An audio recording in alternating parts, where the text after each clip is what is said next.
It's time once again for Dialogue Conspiracy with political research specialist Mae Brussell, who for 5 years has shared with us her extensive research into political assassinations and abuses of power in this country.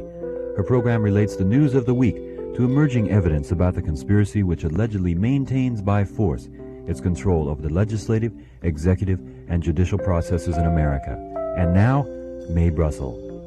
Good afternoon. This is Mae Brussell in Carmel, California, in Dialogue Conspiracy. And this is number 237, and we're into the month of October already, October the 4th, 1976. Last week I was talking about my conversation with Earl Ruby, the brother of Jack Ruby, who was in Detroit. I was speaking in Carmel, California. We're on the air in Alberta, Canada, and in Rockford, Illinois.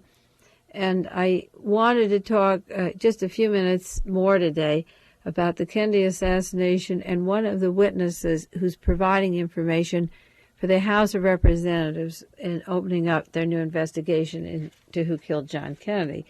This witness, his name is Robert Morrow, and it was his evidence and testimony to various members of Congress that convinced the Rules Committee and other persons in Washington, D.C., to open up the Kennedy assassination. Robert Morrow wrote a book called Betrayal, and I'm not going to go too much into detailed betrayal because those of you that are interested in that subject can get it at the library. It's a new book. It was just out this year, and it's published by Henry Regenry Company, Chicago, and you can read it yourself if the subject interests you. The one thing I want to point out about the work of Mr. Morrow is that he has a lot to say about the anti-Castro Cubans and the Kennedy assassination, and he has a lot to say about the CIA's involvement in the Kennedy assassination and that he was in the CIA. And he talks about a lot of people that were killed that I've referred to that were important witnesses to the Kennedy assassination. But then in the end of the book, or towards the end of the book, after he tells you all this, he gets to a very funny place, and you have a conflict here of, if you believe 2/3 of his book, do you have to believe the last part or third that's off? If some of his evidence is true and his documentation is true, what about the part that isn't true? Are you forced then to stomach that, and will it come back at you as a researcher if you use Robert Morrow as a witness and you don't challenge him on his weakest points? Why take his strong points? Because how do you know there isn't a double whammy or something in there that's going to get you off course? And I'm talking specifically about the area of Jack Ruby because I was talking about Jack Ruby last week and Earl Ruby. And I have promised to talk about the Morrow book. He was on KGO in San Francisco a few months ago, and I called in and talked to him for a few minutes. And he is a man who was in the CIA who did talk about the double Oswalds, the one who left the back of the depository and the one who left in front. So here's someone from in the CIA who is confirming much of what I know. But then I spent 8 years cross-filing the Warren Commission documents, the testimony of the witnesses, and looking at the evidence and documentation to see if it backed up what the witnesses were saying. And I found that Mr. Morrow's book, after he talks about the anti-Castro community, after he talks about the CIA, he takes a position of protecting all these agencies and blaming everything on Jack Ruby. Now, if Jack Ruby did everything that Morrow said, he really controlled the FBI, the CIA, the Dallas police, the Warren Commission. Ruby was really a genius, and according to Morrow, he could have wrapped up the whole city of Dallas in his hands, and I don't believe that was true. I think he was one lone Jew boy living in Dallas who wanted the approval of the anti-Semitic group, who worked with organized crime, and he worked with the narcotics traffic and the military establishment and wanted recognition from the anti-Semitic people. And he was used when Kennedy was killed, but not the way Robert Morrow says it. He never had that much muscle. Morrow says at page 162 of his book that Jack Ruby was responsible for Oswald seeing General Walker, Major General Walker, and going to a meeting of the right wing. Actually, it was Michael Payne from the Defense Intelligence Agency who took Lee Harvey Oswald to see General Walker. Oswald's host, a third-generation physicist that worked at Bell Aerospace, Ruby did not take Lee Harvey Oswald to the Walker meeting, and Jack Ruby may have known a man disguised as Lee Harvey Oswald because there were doubles all over the Dallas-Fort Worth area. He never took Lee Harvey Oswald to this meeting, and if he did, there is no documentation anywhere in the archives or in the 26,000 pages the government printed to support this remark. On page 164, he said, Ruby arranged for Lee Harvey Oswald to be a cargo handler at Love Airfield.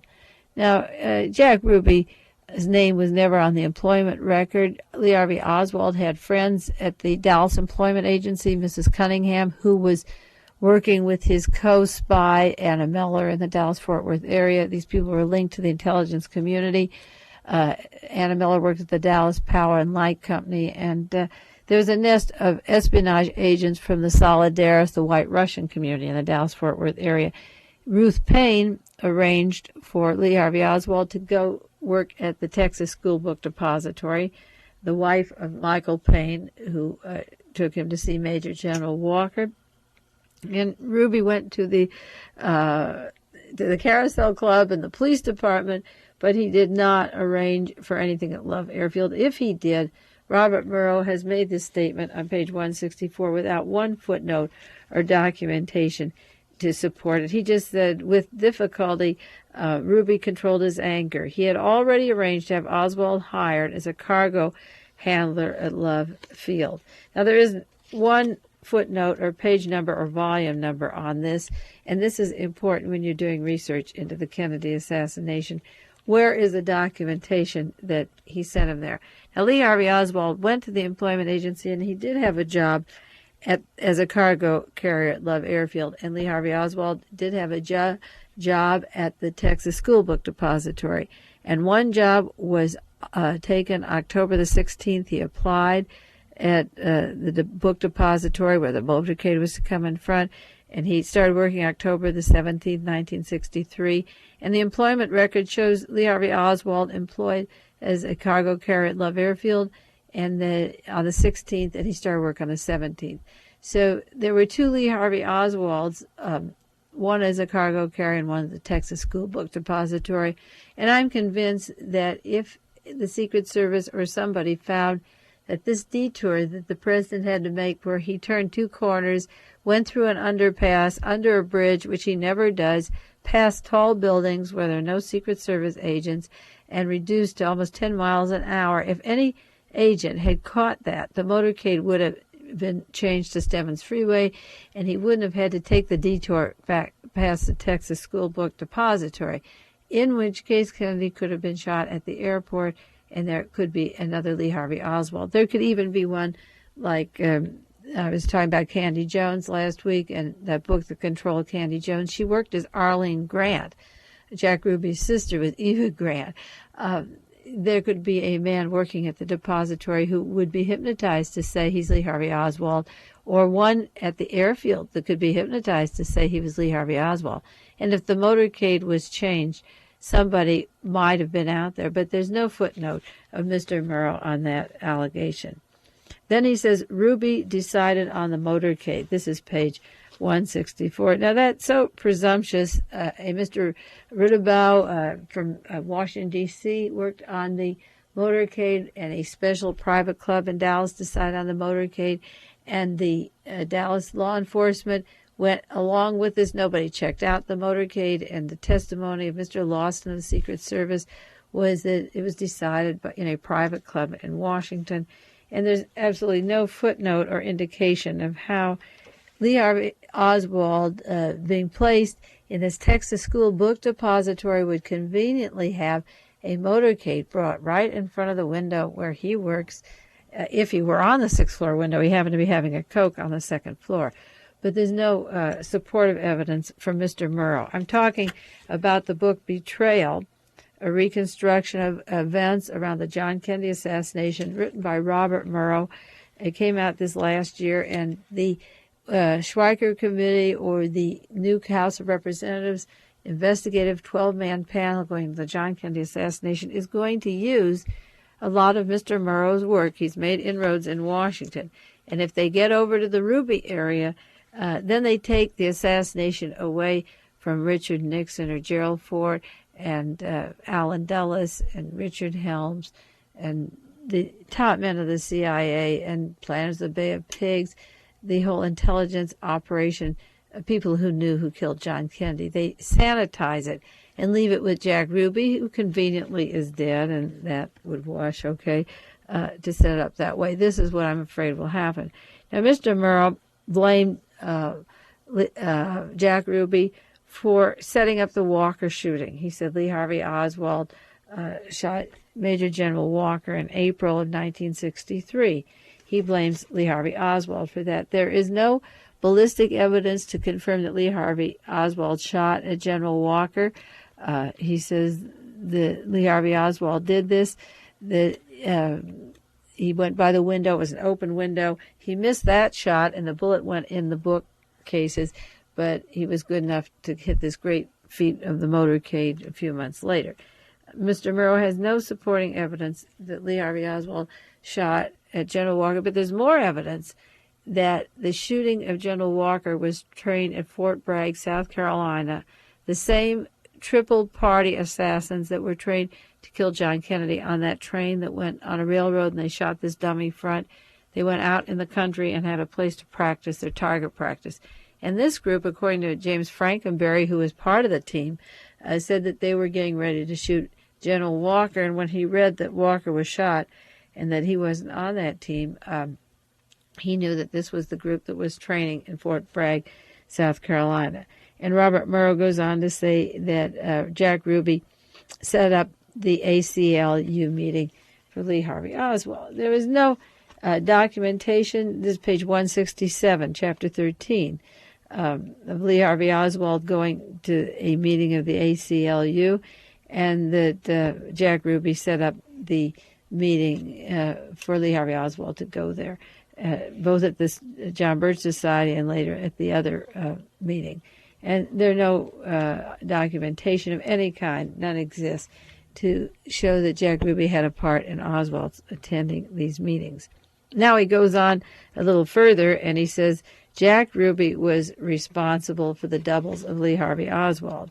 Well, you can take the first statement that one witness saw Lee Harvey Oswald leave the back of the depository, and another witness saw him leaving in front, and that involved the people that he was staying with, and carry it further and say, well, if there's two Lee Harvey Oswalds, how did that happen? And he has Jack Ruby meeting at the Redbird Airport, where there was a double of Lee Harvey Oswald, and they were planning a getaway with an airplane. David Ferry was planning a getaway for the night of the assassination.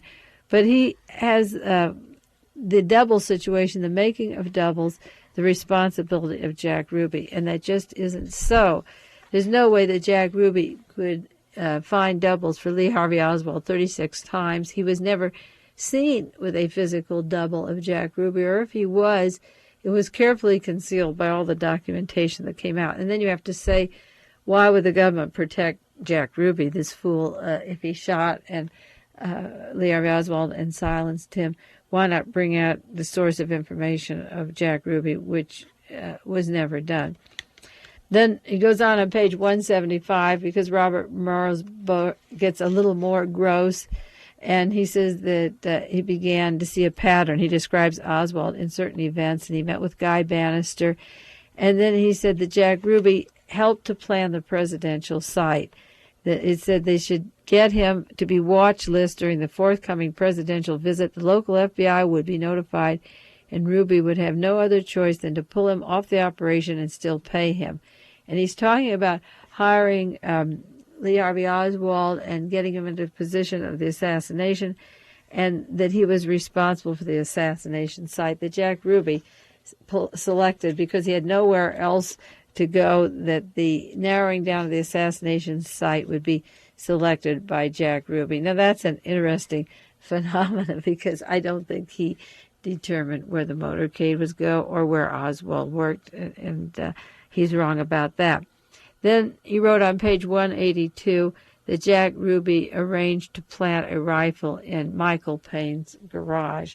And I'm going at length about this book because sometimes these things are so gross and they're not documented, and yet these people go all around the country talking about it. He said that Carlos Rigel, this is page 182, was due almost any time with another 7.35 millimeter gun, and Jack Ruby or Rose Cheremie would pass Oswald's 6.5 millimeter rifle over the fence at 7 o'clock at night.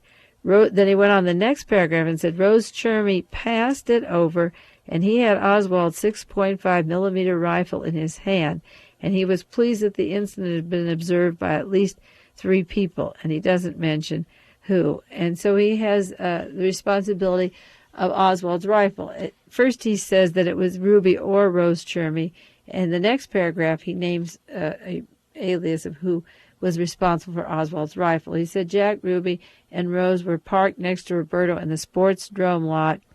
This is where the rifle practice was going.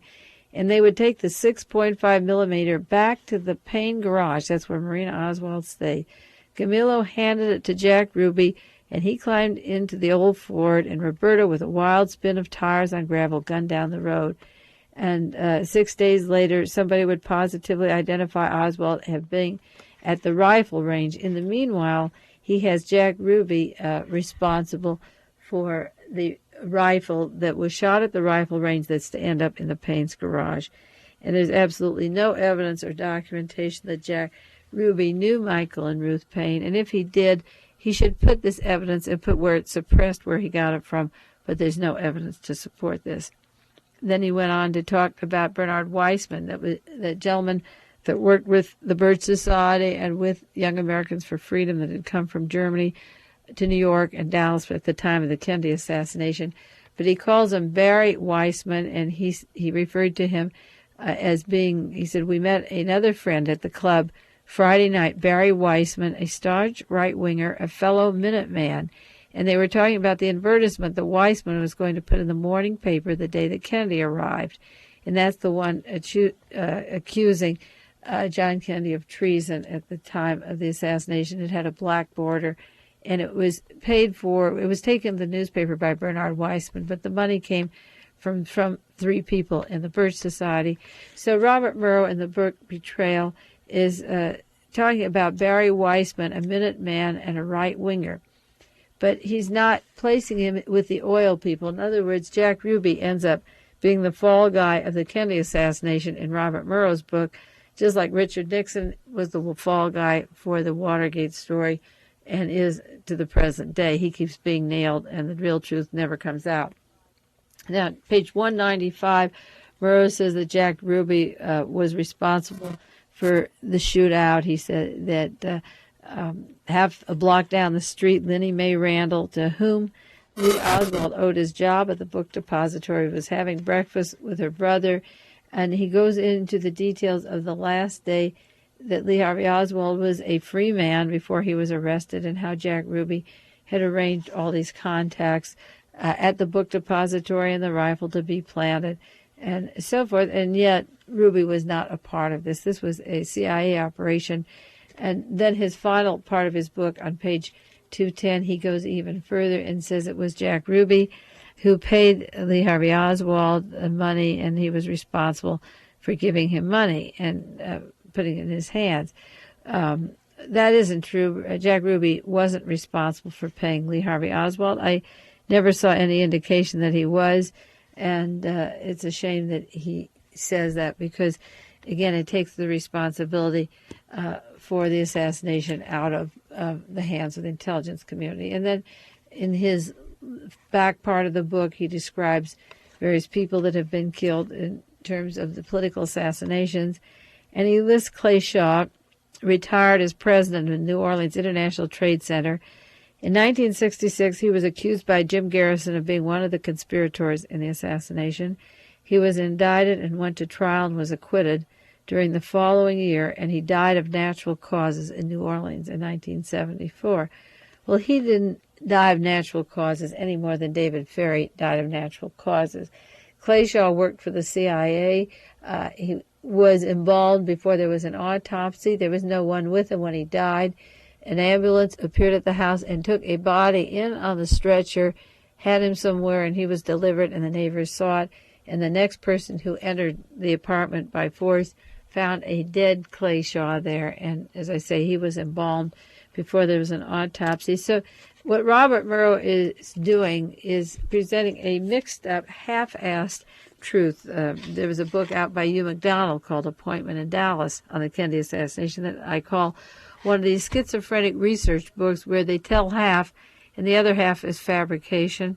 Betrayal, in my mind, is the same kind of work. But the dangerous thing about Betrayal by Robert Murrow is that he's advising the congressman back there and the staff and has given them information on the assassination. And if they use him as a credible witness for part of what he's saying, then what do they do about the other part? And say, well, that doesn't hold up, but those are half lies. So I'm very suspicious of the person and the book and what it all means, and I don't consider it a book that researchers can look up and find any basis for what Robert Murrow was saying, and that should be the criteria through all this quagmire of research, is to find the basis of the allegations, what they base their documents on, and see if it matches the actual evidence and testimony. If not, forget about it. Well, I do want to go a little more on Robert Hall. I didn't talk about him last week, the week before, and the week before that I talked about this great detective in Los Angeles who was killed, and the can of worms that is opening up there, and his links to the Hughes organization. There are a few other articles I did want to mention briefly. I hope they don't take too much time from the Hall story, but they're important. One is by John Crewsden in the New York Times. September the 14th, 76, it was dated, "The Use of Police Red Squad Data in U.S. Job Inquiries." And it says the Civil Service Commission in Washington, D.C., when they get an application for a job, they send the application or inquiry to the law enforcement, the Red Squad in New York City, to check a person's loyalty or to see where their head is at. Now, I've mentioned before how people that signed in favor of abortions or in favor of legalizing marijuana, and some of the anti-war protests or appeals or anti-bombing posters that were signed or petitions or opening up the Warren Commission hearings, all of this information data goes to the police department.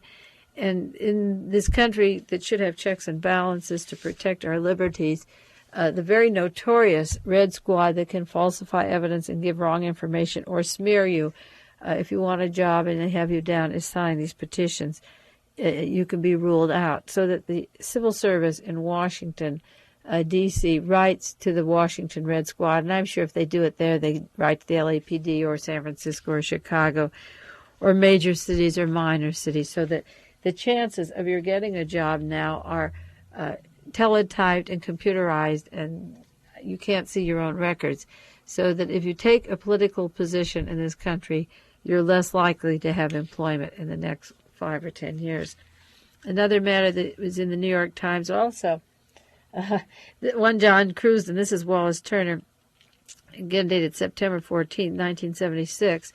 The lead article is, "California sued over the practice of investigating prospective jurors and selling the reports to lawyers." And if you don't think that is pretty heinous or vile, then we don't see things alike. The article says that there's been an attack on the practice of investigating jurors, that when names are up for jury duty, the report is sold, the names are sold, and to trial lawyers, and they can find out what kind of a jury they have and where their head is at in advance.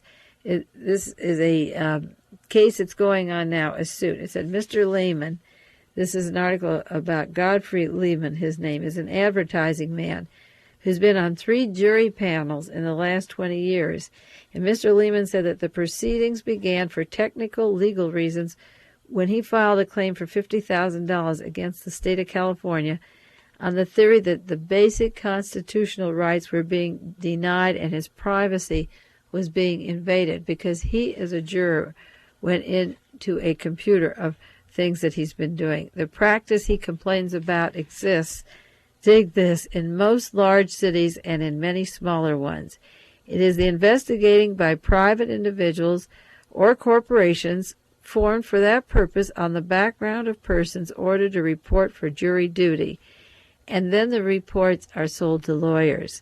So, for example, if Mr. Browning wants to prosecute Patty Hearst, he can buy from an organization the complete dossier of every member of the jury, and they can learn how to rule out the jury members. It said in San Francisco there were 2 services, one specializing in serving the plaintiff lawyers and the other the defense lawyers.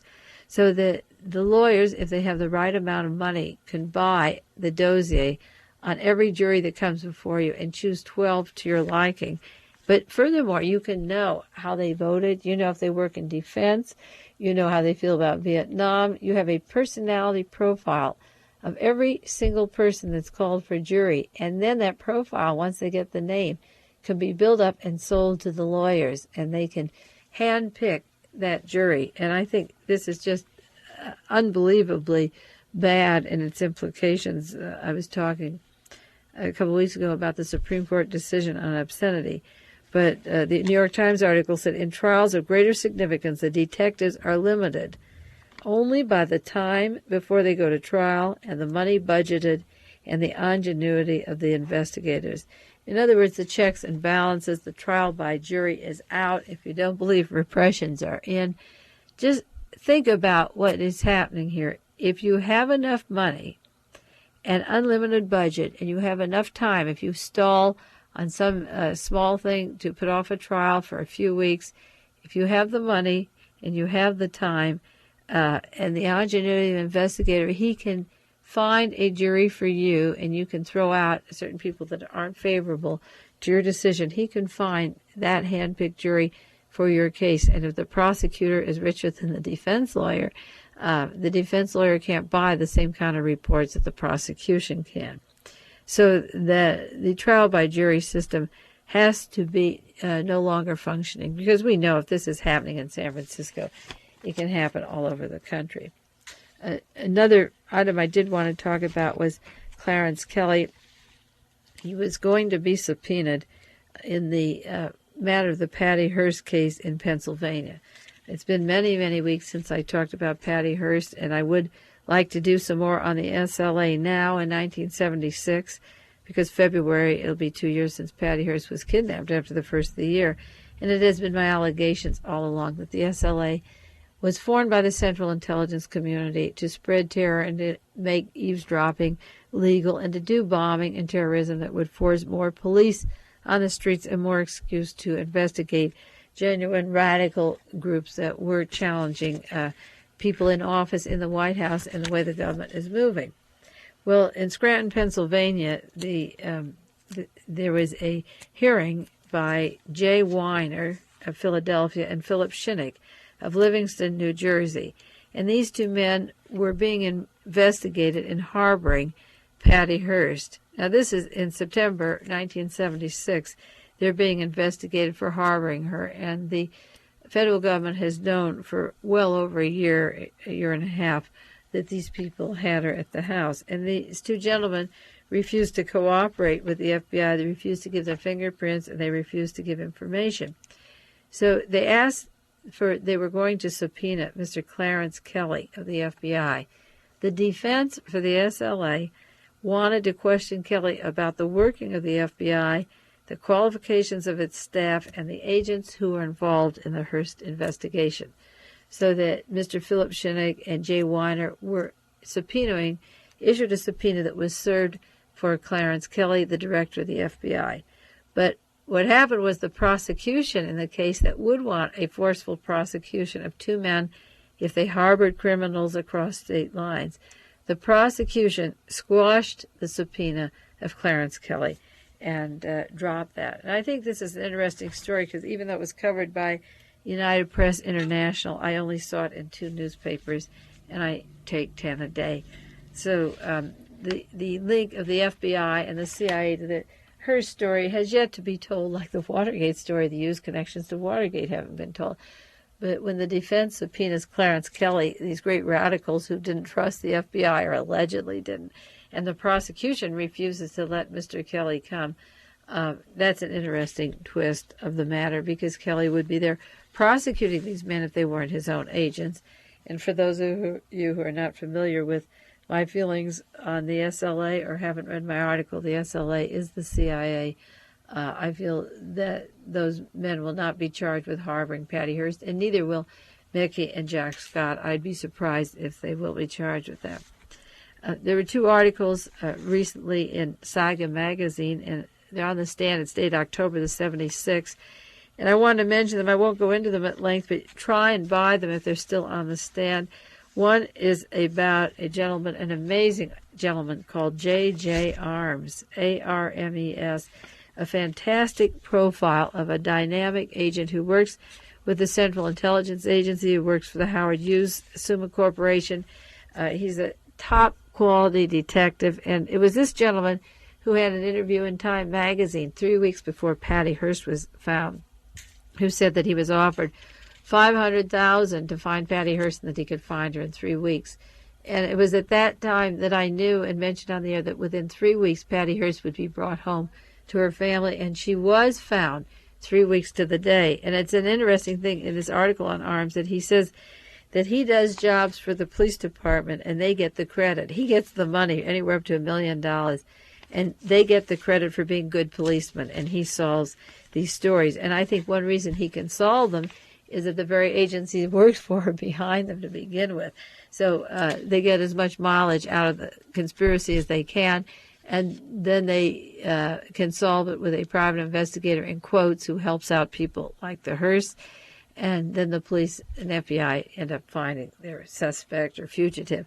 J.J. Arms is a double amputee. He's a crack shot with a .38 caliber Colt Cobra stub-nosed pistol in one hand, and he has two hooks on his hands, and he's supposed to have either an atomic bomb or miniature machine gun in his right hand. His hooks cost up to $10,000, and he has 4 sets of them, and he flies an airplane and goes all over the world. He has rubber hands for disguise when he travels, so nobody will see that he's a double amputee.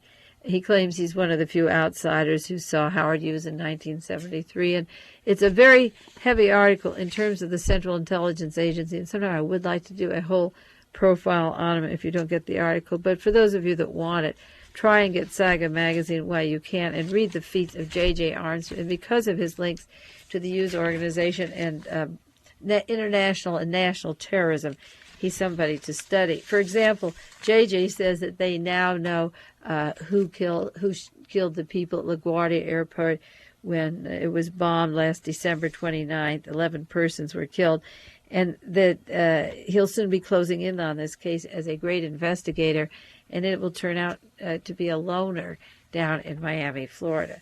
Well, it's interesting that those hijackers that were arrested that flew from TWA from Chicago, from New York to Chicago and then to Canada and France and back, are now being investigated for the LaGuardia Airport. And these are not leftists or terrorists or loners. And one man, his name is Vonko Busic, and you read about him, Z-V-O-N-K-O B-U-S-I-C. He's 28 years old, and he has claimed credit for killing a policeman that blew up in New York City.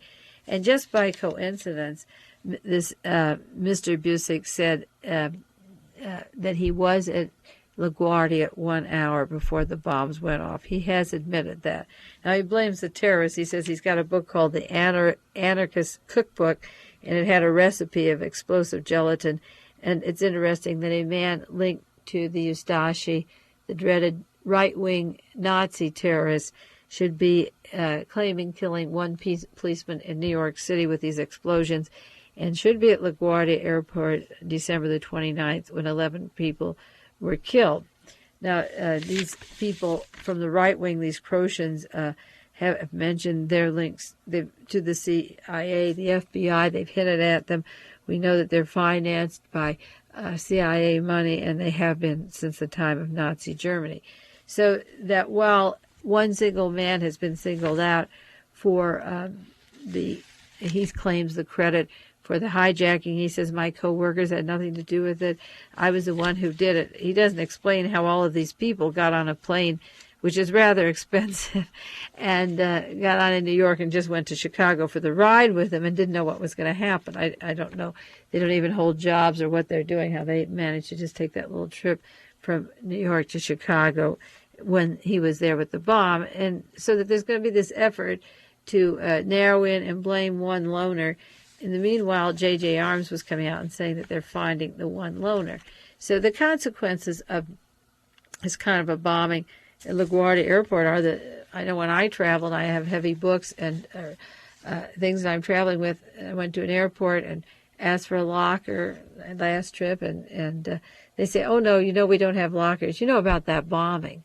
And so there's no check-in lockers at airports, and people have to carry everything they have with them, which isn't very comfortable. And the security is increased, and people are searched more, and there's more guards. Instead of being one guard when you check in, and he's from the Wackenhut Corporation with its Nazi links to Central and South America, from Miami to California. Instead of one guard, there's three sitting around talking now. There's three guards for every place instead of one on duty, and security is increased. And the terrorism makes people alert that they're always in danger. The police are protecting you. And what a right-wing group of people, Nazi, racist, making more policemen at our airports and scaring us. And then there's people like JJ that say, oh, there's just a loner. And he works with the CIA and the intelligence community, hand in glove with his two hooks and his two hands, or his double sets of hooks, so that he can find these people when the game is up and bring them in, and then he turns them over, and the FBI and the police can make movies and books about how they got their man. Well, in the same article in Saga Magazine, Simon Wiesenthal has an article on the Avenger. It's called The Avenger. It talks about 48 Nazi war criminals who are in the United States. And that's an important article, too, because it's important because it links to the past political assassinations, the agents that were involved in the John Kennedy assassination and the Robert Kennedy assassination, and the terrorism that's taking place, the hijackings. It's not a far step from Nazi Germany to Bell Aerospace, where Mr. Dornberger works, where Michael Payne works, a Nazi war criminal employing the host of Lee Harvey Oswald. The Avengers is about 48 Nazi war criminals, and if we had their names and where they work and what they've done since World War II, out of the 48, I bet 30 or 40 would make a direct, clear link to the past political assassinations and murders. So both of those are in Saga Magazine, and they're very important.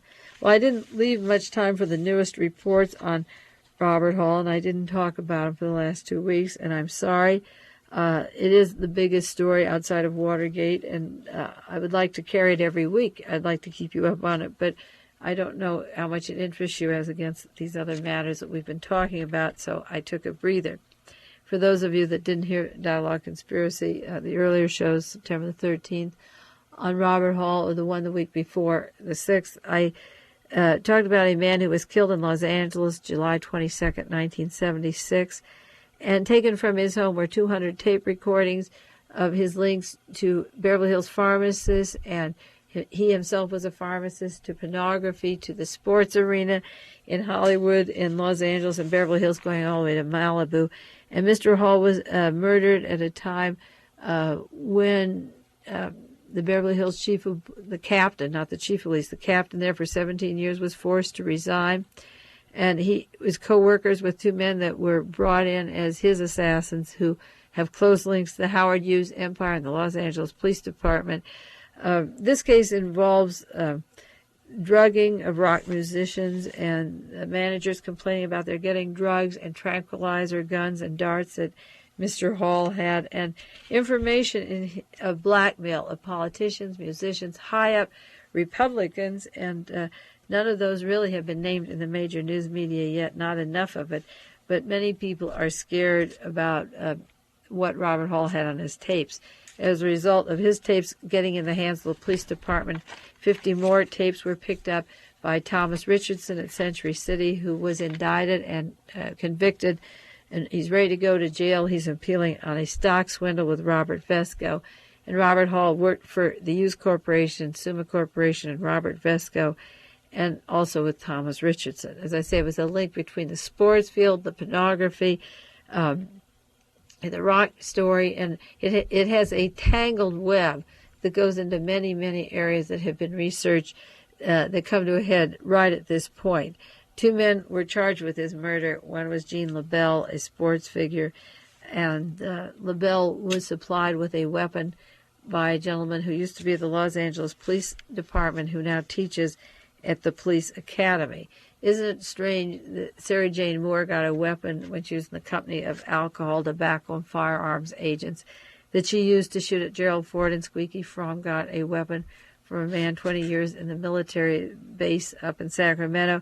And here again, a weapon is supplied to the man who's to kill Robert Hall from a man teaching at the police academy in Los Angeles. Two men were charged, Jack Ginsburg, who's a professional pornographer, and pornography is important in this story as well as in the SLA story because of that book, Black Abductor, that was written, the unknown author, Harrison James, who we haven't heard from or know about, and Regency Press, a non-existing book publisher. These gentlemen worked with the CIA and were into pornography and to sports figures. And the SLA is important because all of the athletes and sports figures that were harboring Patty Hearst after the shootout in Los Angeles.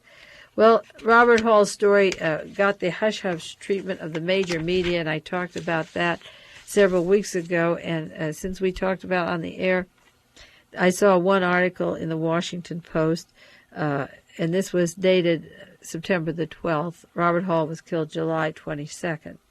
And it was on page 7, and it's a 2-inch article on page 7 where you wouldn't take very much notice, and all it said is, tapes eyed in Vesco case. Los Angeles, byline, Los Angeles, tape recordings ceased in the case of a private detective's murder are being screened by prosecutors with an eye to present to the federal grand jury, maybe to extradite Robert L. Vesco from Costa Rica. And they said, we're planning to take the Vesco matter into the grand jury. Now, they didn't say much more than Robert Vesco was in Costa Rica. They didn't say the links of the Beverly Hills Police, the new policeman, Vince Kelly, who works for the Los Angeles Police Department 17 years and then went to work for Summa Corporation and worked with the two men that allegedly killed Robert Hall. One drove the car and one did the shooting. And 17 years with the captain of the Beverly Hills Police Department when these men were into pornography and pharmacies of their own and tranquilizer guns, dart guns, electronic and bugging equipment. So the two men who allegedly shot Robert Hall had 17 years with the LAPD and then to the Hughes Corporation, and the other one had worked with Howard Hughes Corporation constantly for the last years and 17 years with the Beverly Hills Police Department. So this story of Vesco did not get the Associated Press. It did not get the United Press. It got a 2-inch column on page 7 of the Washington Post. And then the next story on the Robert Hall murder came in the New York Times, special the New York Times. And again, it was not Associated Press. It was not United Press.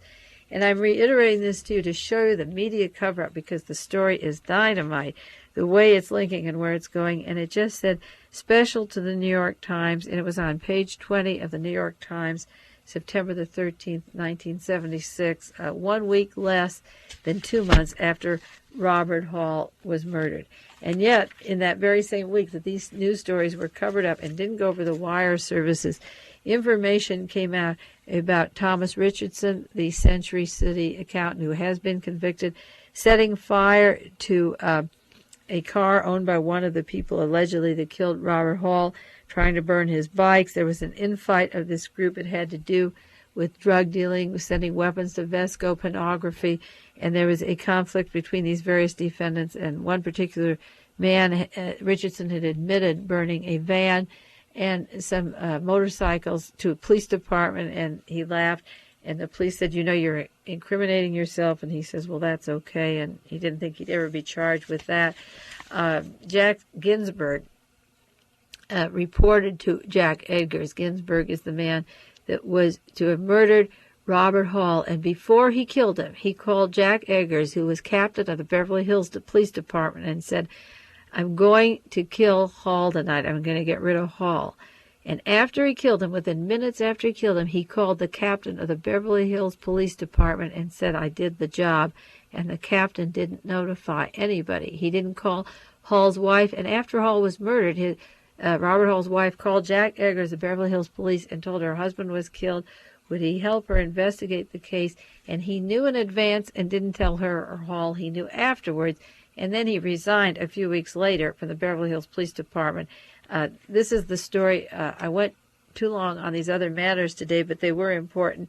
And this is the story of the century outside, the Kennedy killing, the Patty Hearst kidnapping, and the Watergate. The Hall story is a whole new can of worms. So next week on Dialogue Conspiracy, we'll do more on that, but our time is out. And this is Mae Brussell in Carmel, California. This has been Dialogue Conspiracy with political research specialist Mae Brussell, who for many years has been researching the facts behind political assassinations and conspiracies in this country. Dialogue Conspiracy originates with KLRB FM in Carmel, California.